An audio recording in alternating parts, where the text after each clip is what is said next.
I suppose this is good news for the banking sector that, of course, the Reserve Bank is planning this facility to help them meet the liquidity requirements. Any more news on how this facility will work?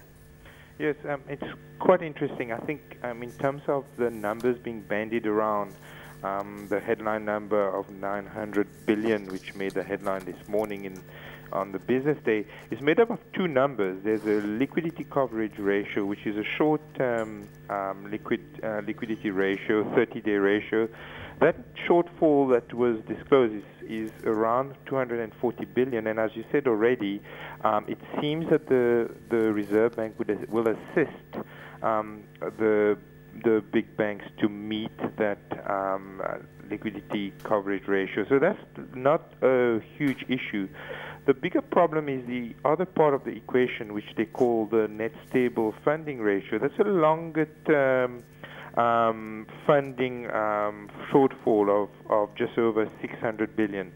And that's a lot more problematic because of the nature of our market. As you know, South Africa has got a low savings rate, and many of the savings get diverted into, for instance, money market accounts, and that doesn't transit through the banking system as such.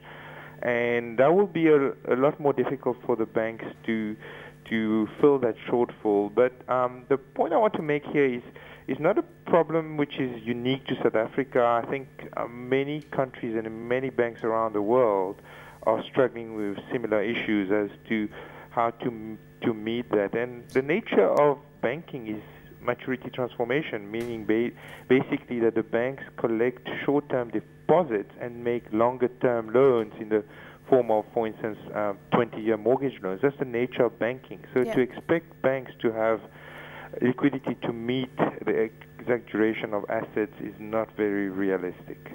So not realistic, but of course the Reserve Bank has announced this facility. Is that going to help them meet the net stable funding ratio that is required according to Basel III? Well, I think they'll definitely be able to work towards this 240 billion liquidity coverage ratio, that 30-day shortfall. I think the longer-term net stable funding ratio, that will be more problematic.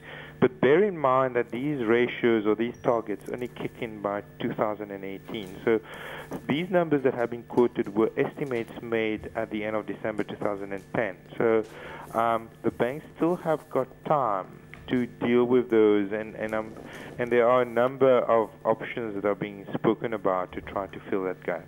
Of course, that's perhaps why we had the finance minister indicating that we really need to address the issue of our savings rate here in South Africa and really swing to a culture where we have more savings. Overall, though, what are the impacts that the liquidity rules going to have on bank margins going forward?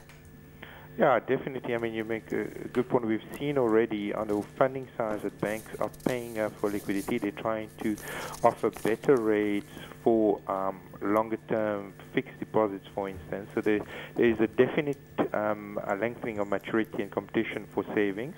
On the other hand, they're pricing up assets. So it's going to be increasingly difficult for the men and the women in the street to go and obtain longer-term loans, such as mortgages for 20 years. And when you are going to get such loans, you'll have to pay up for these. So the era of prime -2 for home loan is definitely gone, and you're likely to get into an era where we would be on the retail side prime plus for a long duration home loan. Banking sector certainly has a changing face right now. Patrice Rousseau, portfolio manager from Sanlam Investment Managers.